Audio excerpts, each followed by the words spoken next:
MaXpeedingRods contacted me about doing a review of their products, and the 60-pound box showed up within a week of confirming with them.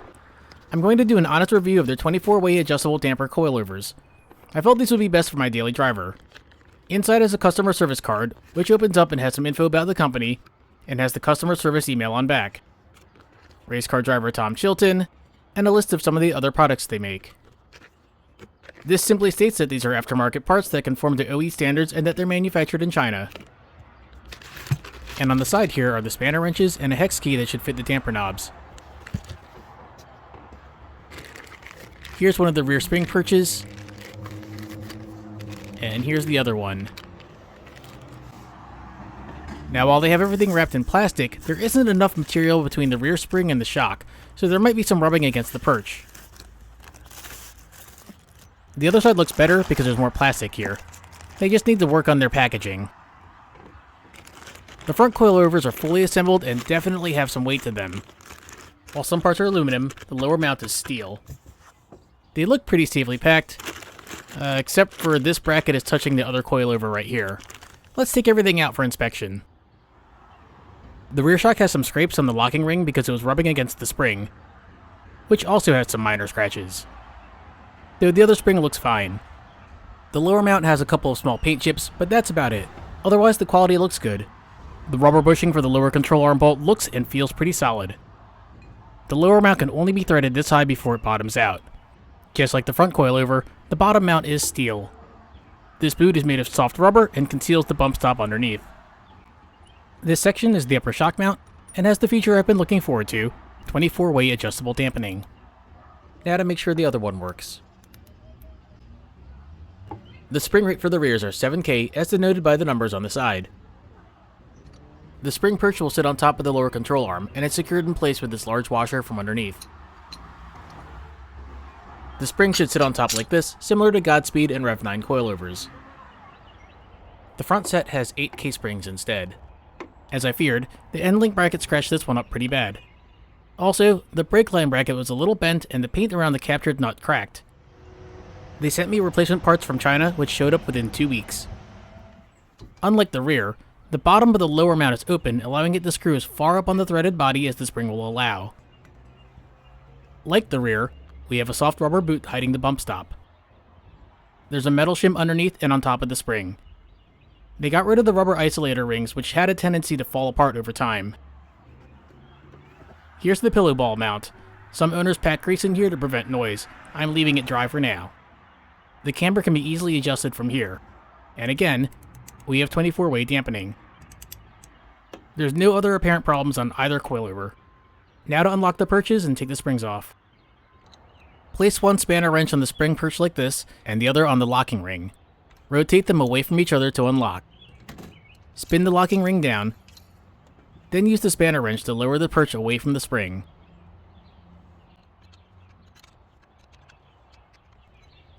Once it's loose enough, you can rotate it by hand. Now to loosen the lower mount. We need to spin the locking ring up and away, so place the spanner wrench like this to unlock it. Now just unscrew and remove the lower mount, rings, and perch. While everything's apart, I'm going to apply Boeshield T9 lubricant to the threads to help prevent corrosion. This dries to a waxy finish, so it shouldn't attract dirt. I'm going to spray it on liberally to get it on all the threads and then wipe off the excess. I'm also going to deal with the spring binding noise issues that's common with coilovers when making low-speed turns. The way I'm going to do that is by installing Swift thrust sheets. I'm not doing anything special on the rear except spraying the threads with T9 lubricant. I have one coilover assembled. I installed the stainless steel shim against the spring with the thrust sheet on top and did the same for the bottom. I also took the metal shim that originally came with the coilovers and placed it under the thrust sheet so it doesn't get damaged from the indentations on the perch. Now to assemble the other coilover, and then I'll show you how to set the preload. You typically set a 3 to 5mm preload, but I've heard from owners with similar design Rev 9 and Godspeed coilovers using the same spring rate on front found 0 preload to be best. Any preload made the rides bouncy at low speeds. In order to set 0 preload, I'm going to first measure the uncompressed spring, which is 7 inches tall. Then I'll raise the perch until the spring doesn't move. That seems snug. I'll give it half a turn just to be safe. Let's remeasure to make sure it's not compressed at all. Perfect. Now to raise the locking ring up all the way. And then I'll take the 2 spanner wrenches and lock it in place like so. Try not to move the perch while tightening. It shouldn't take a whole lot of force to secure them. And there we go. Let's set this one aside, and I'll show you how to easily set a 4mm preload instead. I'm going to loosen the locking ring so I can set this to 0 preload, then bring the locking ring back up, but leave it loose.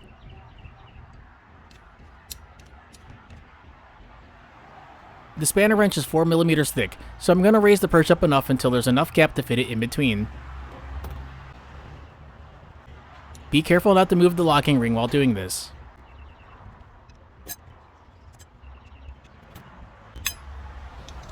Perfect.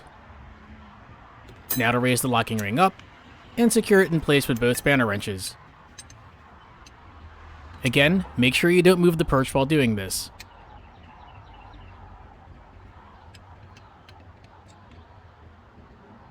And done. I'm going to reset this back to 0 preload and get these installed. I have a separate detailed coilover install video linked in the description below. It'll also go over how to set the preload for the rear. Keep watching this video to see my post-install review.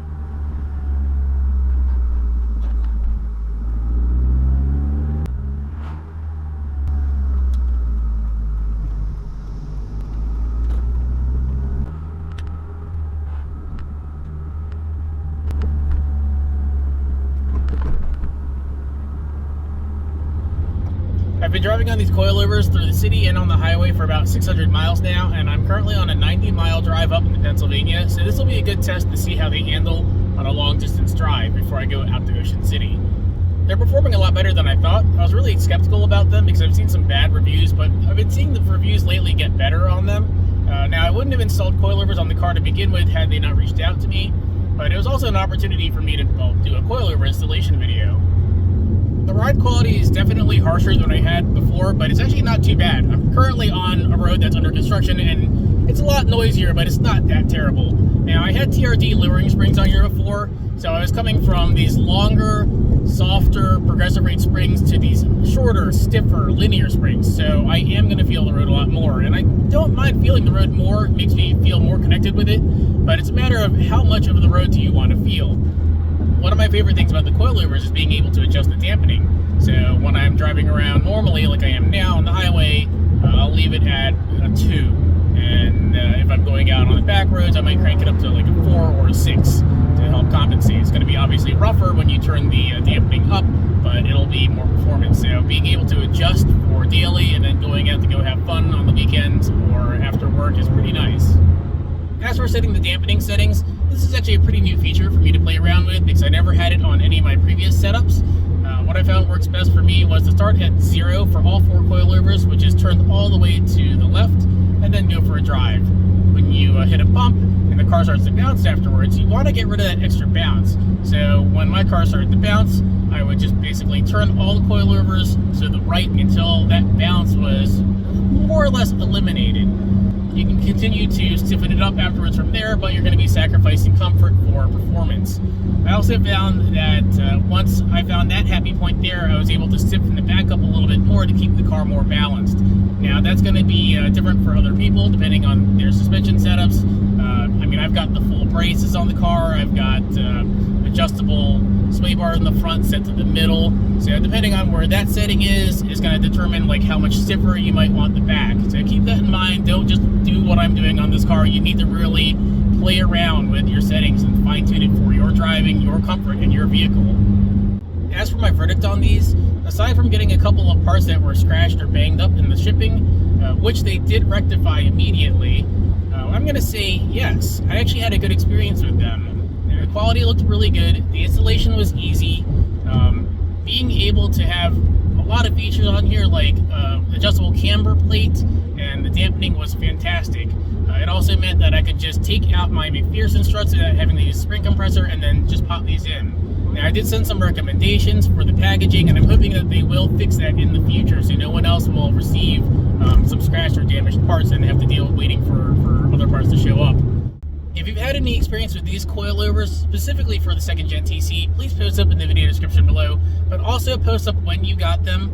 I want to make sure that what I'm seeing online, which is basically bad reviews in the past and better reviews now, is actually true. I also want to make sure that anyone else that's looking at this gets to see some other people's experiences with it. I try to be honest with my reviews. I want to make sure that people are getting, the best bang for the buck. This is definitely the first real budget part that I put on the car, and I wouldn't have done it had I not been sent out a set to test out, but I am actually really glad that I got a chance to play around with these. I hope this helps you out if you're looking at these coilovers online. Thank you, MaXpeedingRods, for sending me out a set to play around with. I hope that my suggestions to you will help improve these for the rest of, the car community in general. I'm going to go ahead and put a link to these in my video description below, along with a coupon code you can use to get a discount. If you haven't hit subscribe to my channel yet, please do so now. And as always, thank you for watching.